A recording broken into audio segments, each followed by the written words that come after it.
หน่อใหญ่ๆอวบๆเลย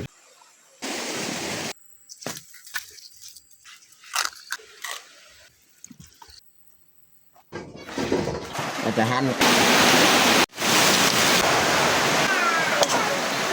ลูกตำโตแล้วก็เอาตัวเผ็ด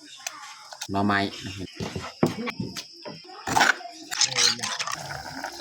ใส่ผักขา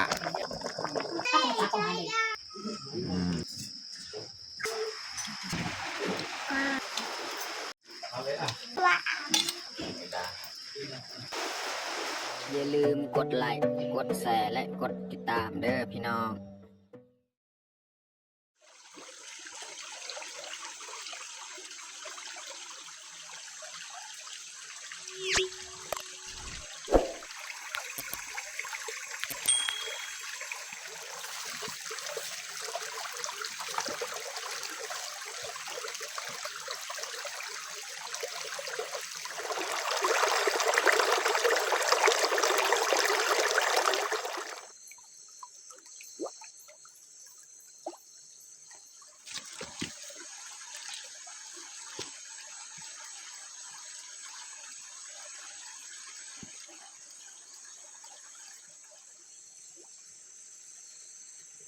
ครับสบายดีแล้วก็สวัสดีเบิร์ดสู่ผู้สู่คนเนาะยินดีต้อนรับเข้าสู่สองบ่าวยืงแล้วก็ภัยที่เข้ามาเบิ่งมาชมบ่าวยืงกับพ่อไว้พ่อทุกคนจงมีสุขภาพแข็งแรงให้ร่ำให้รวยเนาะแล้วก็สำหรับคลิปมื้อนี้ก็ขอสิเข้าป่าพี่น้องเนาะเข้าป่าไปหาเลาะซอกเฮ็ดพี่น้องแล้วก็ไปซอกหน่อไม้นำเนาะถ้าว่ามีหน่อไม้เนาะแต่บอนที่เฮาไปนี่ค่อนข้างจะบ่มีหน่อไม้มันไกลนะเราสิลองไปเลาะเฮ็ดเบิ่งถ้าว่าเฮ็ดบ่มีเราก็จำเป็นต้องได้ไปต่อหาหน่อไม้อีกเนาะพี่น้องเนาะบ่ฮู้ว่าสิมีหรือบ่เฮ็ดอันนี้ก็ยังบ่ทันฮู้เนาะสิเลาะไปเบิ่งเฮ็ดต้นขาวหรือว่าเฮ็ดอีหยังที่เฮาเห็นกินได้เฮาก็เก็บไปนำเนาะแล้วก็ส่วนเมียแม่นยังอยู่บ้านเนาะน้องมุกดายังอยู่บ้านเนาะอยู่กับลูกๆนั่นแหละค่อยสิเข้าป่าคนเดียวเนาะก็หลังจากเฮาเข้าไปเก็บพืชผักตามธรรมชาติตามป่าแล้วก็กลับบ้านมากินเฮ็ดอยากที่บ้านเนาะชีวิตอยู่ในหมู่บ้านบ่าวยืงก็แบบนี้แหละแต่ละครอบครัวก็คล้ายๆกันการดำรงชีวิตเนาะแต่ว่ามื้อนี้นี่บ่าวยืงก็บ่ได้พาน้องมุกดาเข้าให้เขาจะอยู่บ้านเนาะโอเคมีแต่ทุกคนไปลุ้นนำกันเนาะจังหน่อยเนาะว่าเขาสิได้หรือบ่เฮ็ดหรือว่าหน่อไม้นะไปลุ้นนำกันไปเบิ่งนำกันแต่ทุกคนติดตามเบิ่งติดตามชมแบบยาวๆเลยตอนนี้เขาก็สิย่างไปเลยเนาะย่างเลาะตามนี้แหละอันนี้ก็แม่นกระตูบเขาเจ้าเลี้ยงไก่บ่นี่แต่ว่าเดี๋ยวนี้เขาเจ้าเซาเลี้ยงแล้วน่าจะเขาย้ายไปบ่อนที่ใหม่อีกเนาะ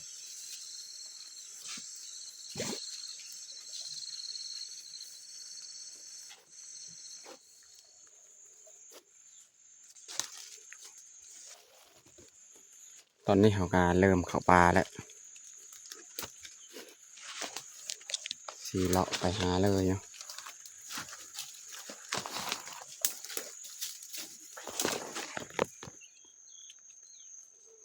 พี่น้องน่าจะแม่นเห็ด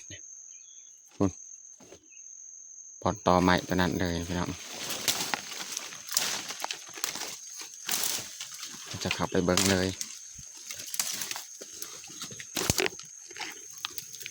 อยู่ถึงแมนแหละเห็ดก้อนขาวกำลังออกใหม่ๆ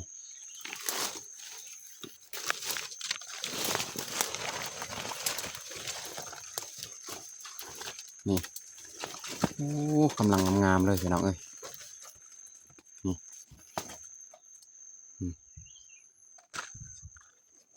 เก็บเลยพี่น้องเนาะ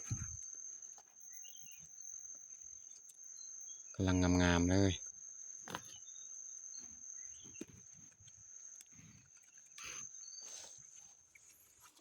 นี่อีกพี่น้องบอลนึงอีกเราเห็นเห็ดอันนี้กำลังออกใหม่ๆนี่เห็ดคอนขาวงามๆเลยตึงๆ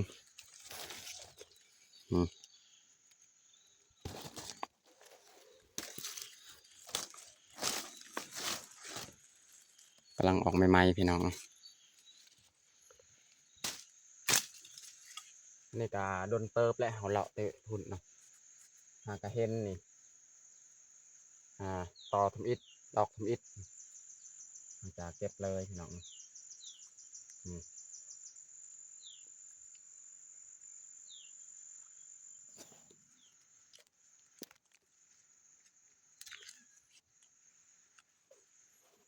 อืมเรียบร้อยพี่น้อง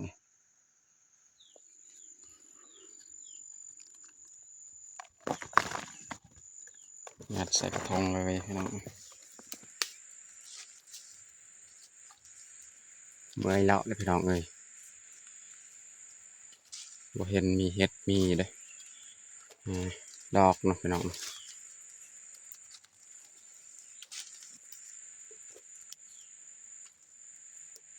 อันนี้ก็ไกลเติบแล้วยางไปเดี๋ยวเห็นเมื่อกี้นี่วันเมื่อกี้เห็นแต่หันมาในเดี๋ยวนี้บ่เห็นเลยยังไปไซก็บ่เห็น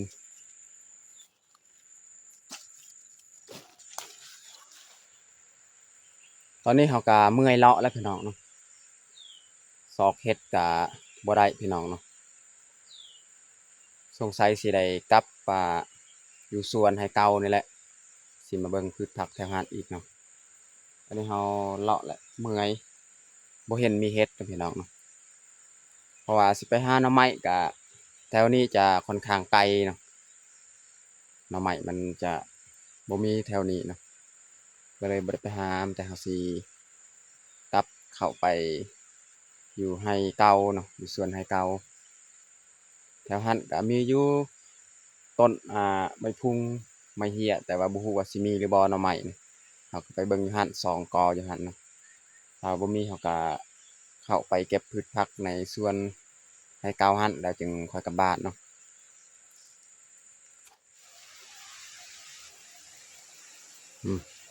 หมักเดือนี่ก็เบิดแล้วก็หอกกินเดือนี่หวานนะพี่น้องเนาะโอ้ยังมีอยู่หลุม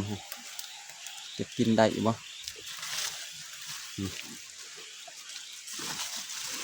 แล้วก็หอกกระแตมาเก็บกินนี่พี่น้องเบิ่งน่าจะกินบ่ได้แล้วซุมนี้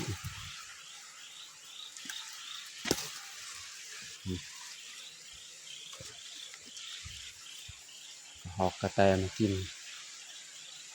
มาช่วงนั้นนี่ลายอยู่นี่เดี๋ยวนี้บ่มีละ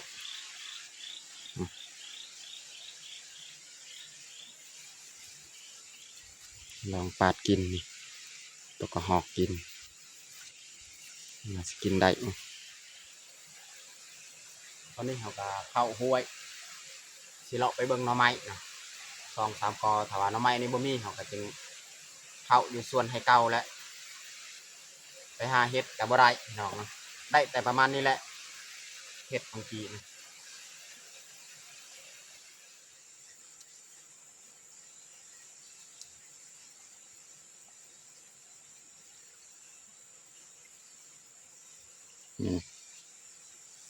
ยังบ่ทันสุกปานใดเนาะพี่น้อง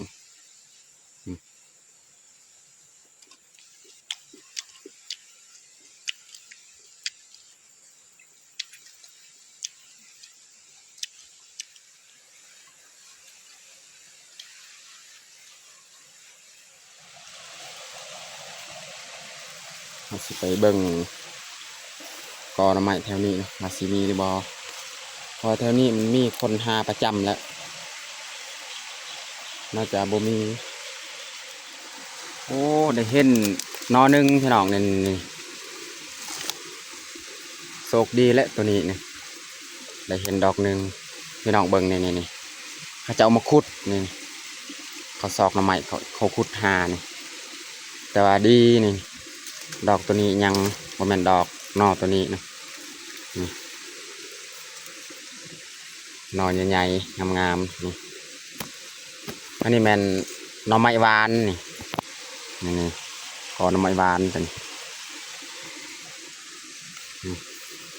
ดีแล้วได้เห็นหนอหนึ่งอีก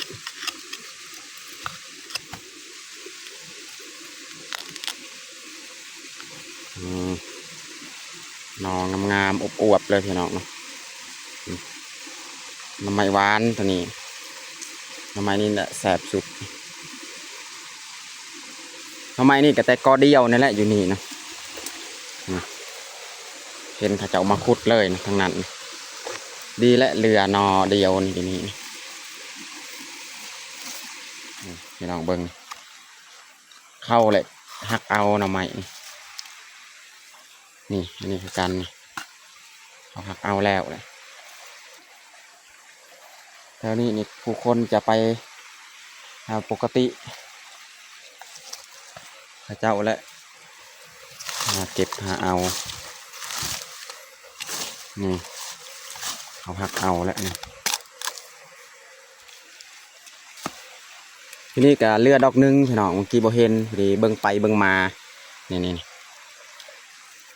หน่อใหญ่ๆอวบๆเลยพี่น้องเนาะ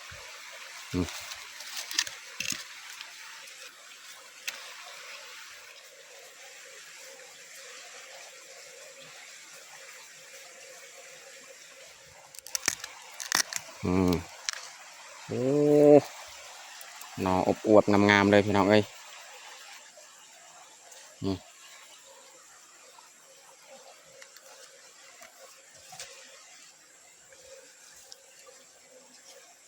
งามเลยอันนี้ก็คือก้อหน่อไม้ไล่นี่อันนี้ก้อหนึ่งเนาะแล้วก็อยู่เทิงอีกก้อหนึ่งพี่น้องนี่แล้วจะนำกันย่างเข้าไปส่วนไฮเก่าของเฮาเลยเนาะมาซีไปหาหน่อไม้ก่อนหาเบิ่งโอ้เห็นแล้วพี่น้องเนาะนี่หน่อไม้ไล่นี่หากระปง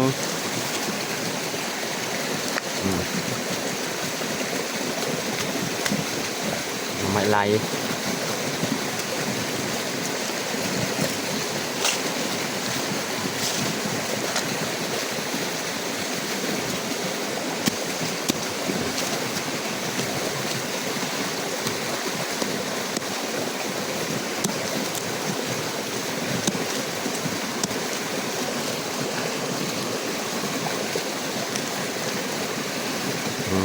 หน่อไม้ไล่อันนี้อีกหน่อนึงนี่หน่อใหญ่เลยหน่อไม้ไล่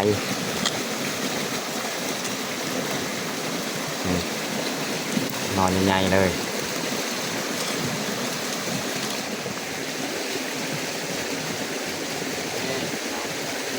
ไม้ไล่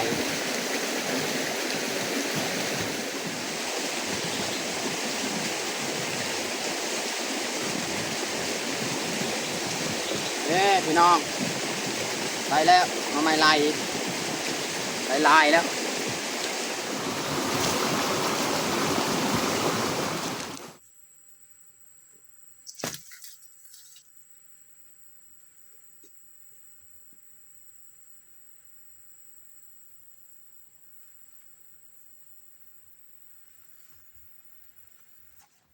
ตอนนี้เฮากามาฮอดเถียงไฮแล้วพี่น้องนี่หน่อไม้กาได้ลายเติบแล้วเมื่อกี้นี่คิดว่าบ่ได้ผู้ที่ไปหาหน่อไม้ไล่2 กอนี่เพราะว่าโชคดีหน่อไม้ไล่หันบ่มีคนเข้า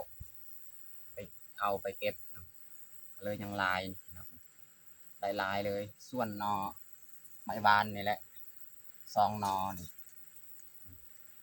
เดือนนั้นก็มันหน่อไม้ไล่เบิดเนาะ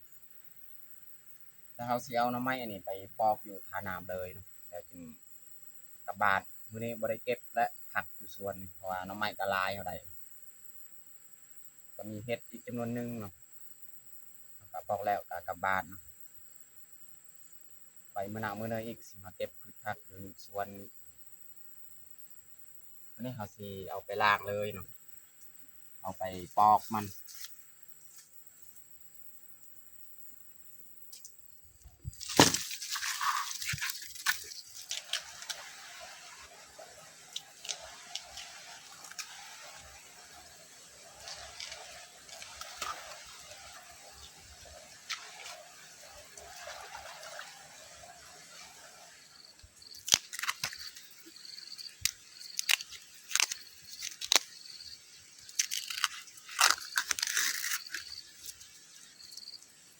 หน่อไม้ไหลนี่มันคัน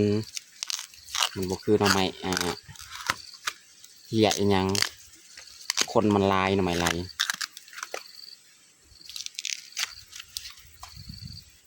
เวลาปอกอีหยังเนี่ยมันคันมือ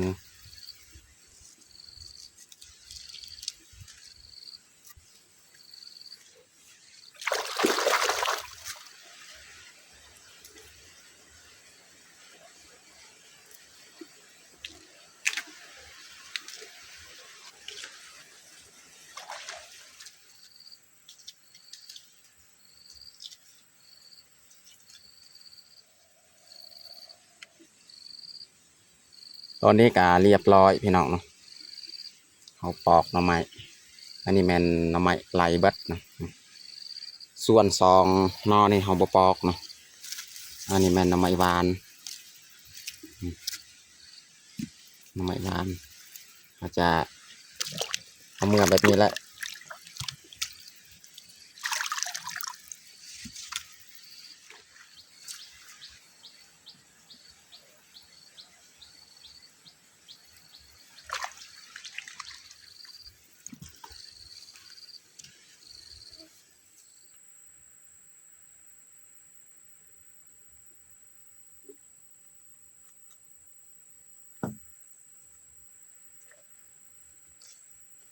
อันนี้เขาสิมายัดเลยพี่น้องเนาะหน่อไม้ของเรานี่ซองนอนี่แม่นไม้บานเขาจะบ่ปอกเนาะ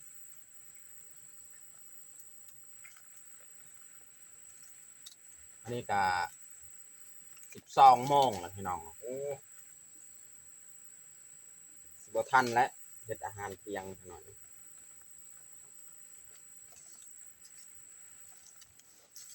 นี่แหละเฮ็ดเนาะเฮ็ดที่เราหาได้จริง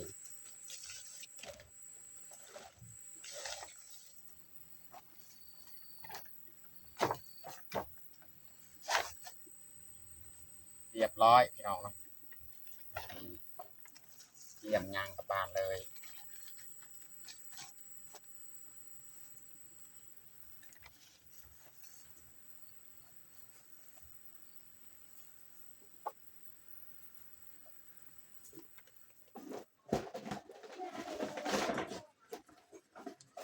ตอนนี้เขากะมาฮอดบ้านพี่น้องเนาะ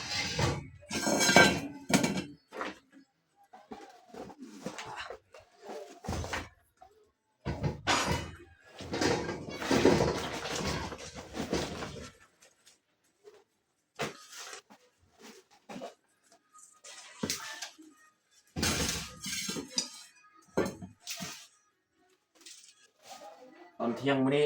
เฮ็ดกินบ่ทันพี่น้องเนาะเอาไว้ตอนแรงจักหน่อยเนาะตอนนี้ก็สิหากินแจ่วจุไปก่อนเนาะเฮ็ดอาหารเที่ยงบ่ทันนี่แหละเฮ็ดที่เราเก็บได้บางทีแหละนี่แหละ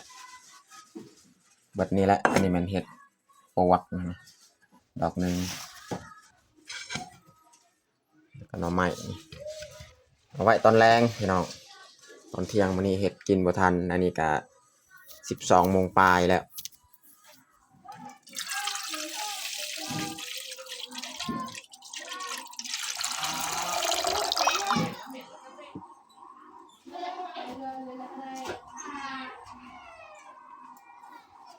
ตอนนี้ก็ฮอด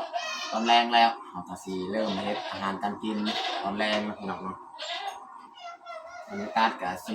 มืดๆฝนกำลังสิตกพี่น้องเนาะ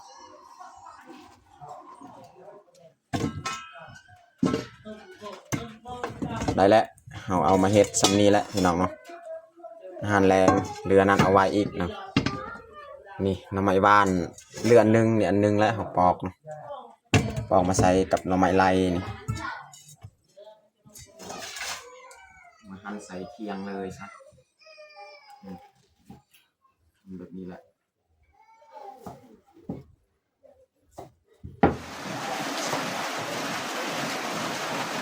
เราจะหั่นกับประมาณนี้แหละพี่น้องซอยหน่อไม้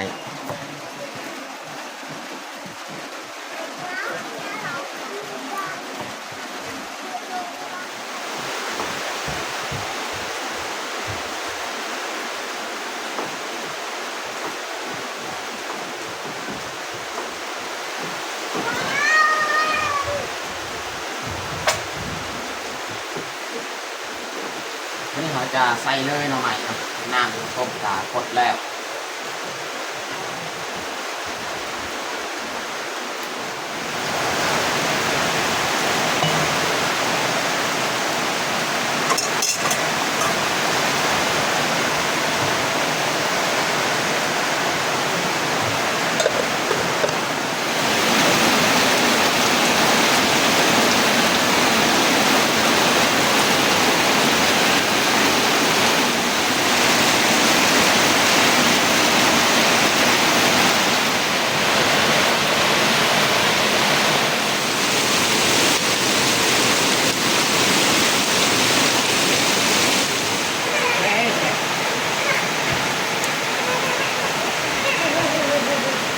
ตอนนี้ก็ได้ประมาณ 60% และความสุขของหน่อไม้เนาะเอาการยังต้มต่ออีกนะพี่น้องเนาะฝนก็ยังบ่ทันเศร้าพี่น้องเนาะฝนตก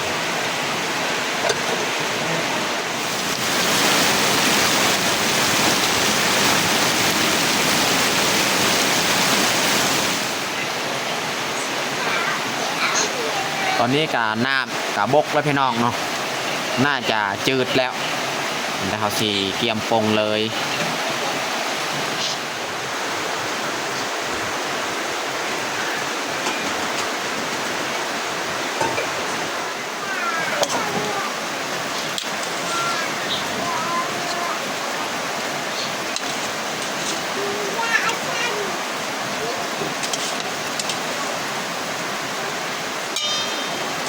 โอเคบัดนี้เราจะใส่น้ำเลยนะใส่น้ำเย็น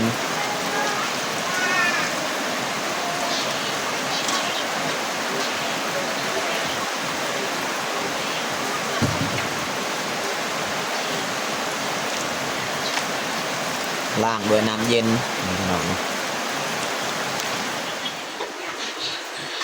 นี่เราสีต้มน้ำเราสีแกงหน่อไม้เลยพี่น้อง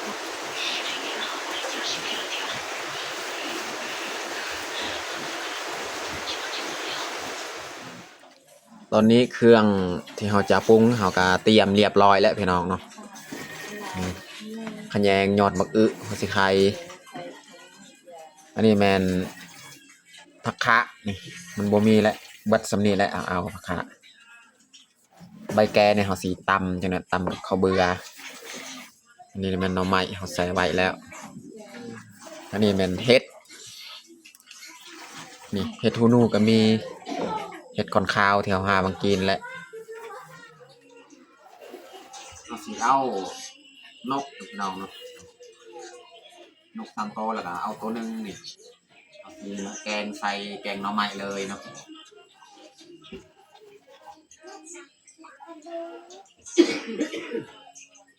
นกคนเหมือนกันนกเกี่ยวพี่น้อง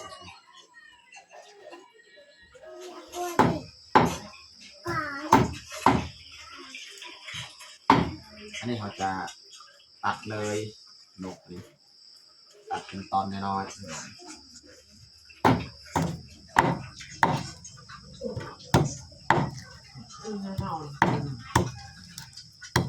เขาก็ตัดประมาณนี้แหละพี่น้องตัวนึงเขาเอามาใส่2 ตัวเอาไว้อาหารเช้าอีก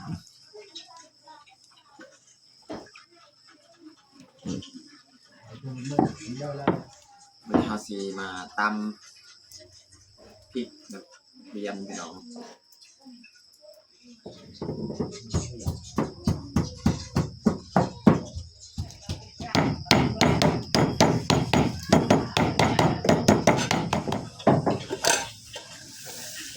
น้ำเขาต้มกากดแล้วพี่น้องเนาะบริหารกะสีใส่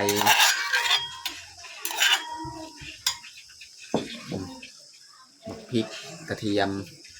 บัดเฮาตั้มเขาเบื่อจังนะเฮาจะบ่ใส่พริกเนาะใส่เกลือผงนัวปลาแดกพี่น้องเนาะให้มันขุ่นเลยน้ำแล้วก็ใส่นกของเฮาเลย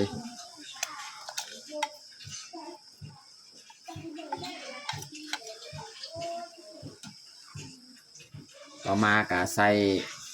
หน่อไม้นะพี่น้องเนาะใส่หน่อไม้เลย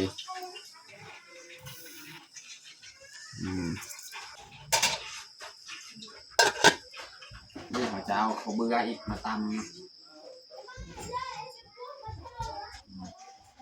เอาละใส่ใบผักขะใบผักขะสีแก่ๆจักหน่อยเนาะเอามาตำ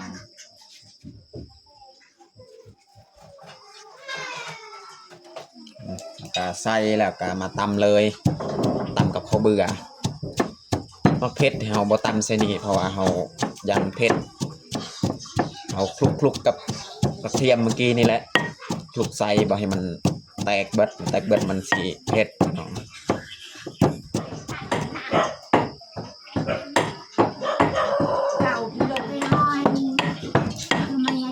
พอแล้วมาตำกับประมาณนี้พี่น้องนี่จนมันแข็งแล้วเนาะใส่น้ำไปไหน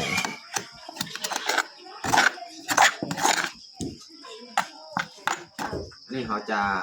หั่นเห็ดฮูนูกับเห็ดคอนคาวนั่นแหละจะมาหั่นน้าโต๊ะโดดไปต้องดูสันโต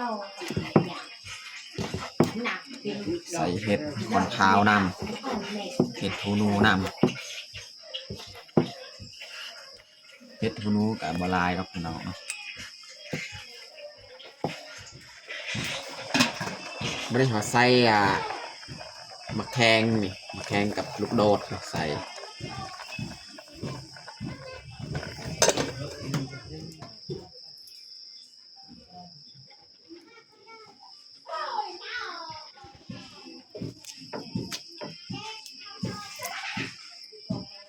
ใส่ยอดมะอึหน่อยนึงแกงหน่อไม้ต้องใส่ยอดมะอึเนาะไม่ได้เอาสิใส่เห็ดกับยอดมะอึเลยใส่พร้อมกัน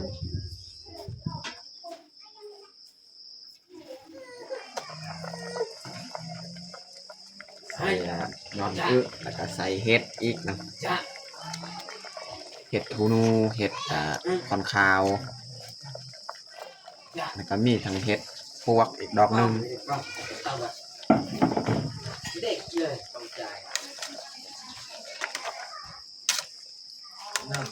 น้ำมันสีน้อยๆจังเราจึงเติมใส่น้ำข้าวเบื่อพี่น้องเนาะเติมใส่น้ำข้าวเบื่อถึง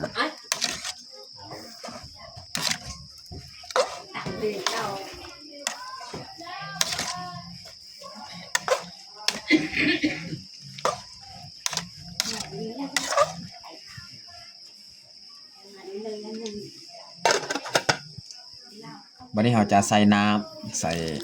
ข้าวเบื่อของเราเลยเราจะใส่น้ำไม่ลายเพราะว่าบางทีอยู่แกงของเรานี่น้ำมันจะน้อยเนาะเพิ่มน้ำข้าวเบื่ออีก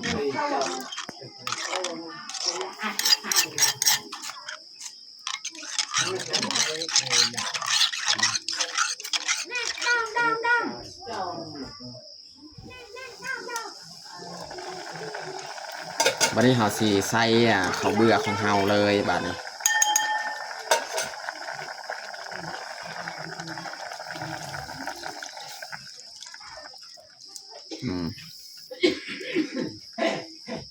ใส่ข้าวเบื่อบาดนี้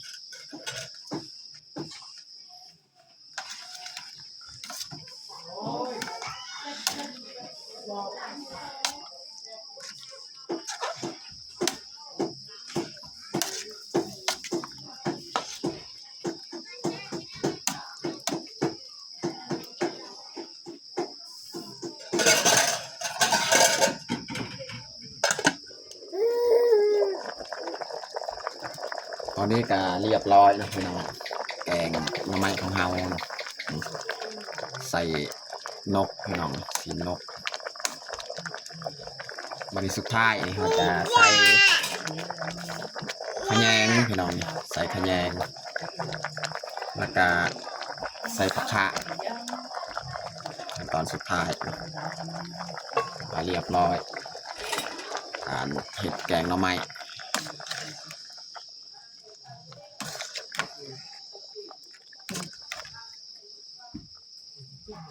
ตอ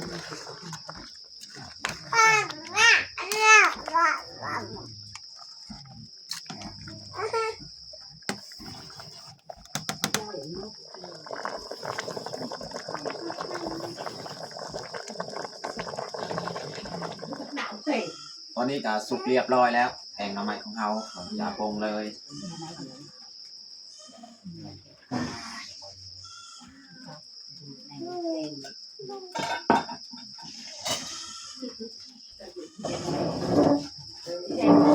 หอมเนาะแกงหน่อไม้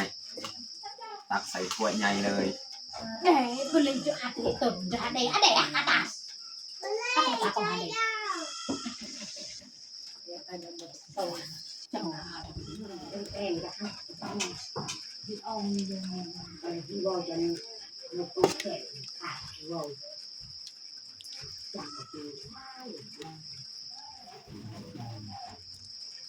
ลายมือนี่แกงหน่อไม้พี่น้อง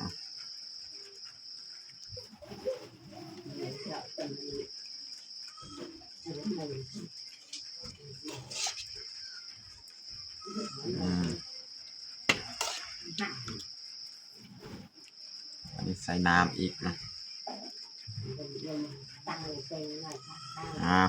เรียบร้อยพี่น้อง อ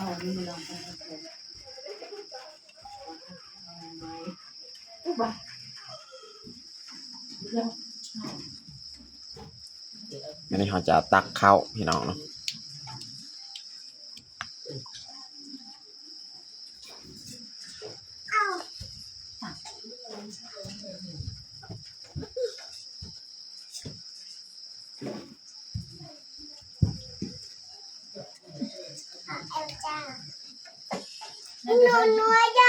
อย่าป้าตีถึงตายอย่าให้ไม่อย่าไปอย่า พอแล้วสำนี cái gì เนาะ bây giờ เบิดจะจังตักไม้ตอนนี้ก็เรียบร้อยเขาแต่งข้าวของเฮาแกงหน่อไม้พี่น้องเนาะแล้วก็กุ้งข้าวเจ้า ตอนแรกมันนี่กินข้าวเจ้า con xe đấy anh đi men. อาหารให้น้องแพงน้องพลอย ở đây Ọt khay. đây là để đi cho cha là ta hai mấy cho cha ออกปลาพี่น้อง lời lòng khay khay khay สำหรับอาหารแรงของเฮากับวัชนีแหละตอนนี้ก็เรียบร้อยเขาแต่งข้าวของเฮาแต่เขาจะลงมือกินข้าวแรงเลยเอามาเด้อพี่น้องมากินข้าวแรงน้ำกันเอาน้องพลอยลูกปางกินข้าว เอามาได้มากินข้าวแรงน้ำกัน เอามาเด้อพี่น้องมากินข้าวแรงน้ำกัน บรรยากาศกับคนตกเนาะ ง่ายกับข้าวเช้าหลานไปจ้า กินพลอย ข้าวแรง เอา ข้าวเปียก ไป ข้าวเช้าหลานข้าวดังสิเดี๋ยวนี้จ้า ไปทำเลยสิ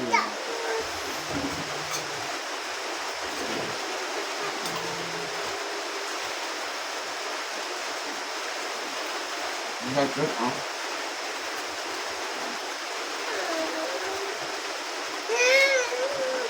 วันนี้จะให้อะไรก็ว่า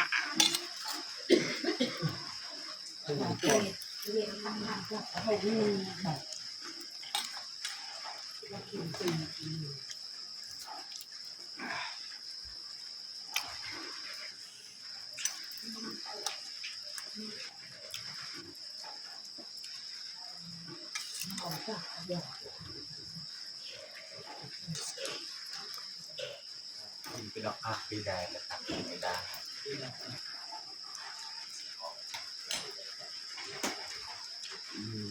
ตามคนนึงให้เด็กส่งเอาเลยอ่ะเอาเป็นเด็กตามอ่ะอันนี้เป็นหมาเอาไปที่น้ำปลา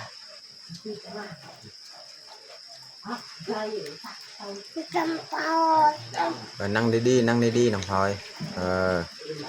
นั่งงาม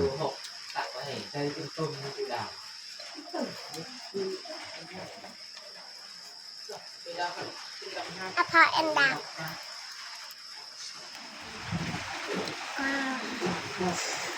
Jika bela tang. เราเอาไปอุ่นเป็นกระรอกละอุ่นไปมาเริ่มกระป๋องทองท่อนเดี๋ยวเรามาต่าง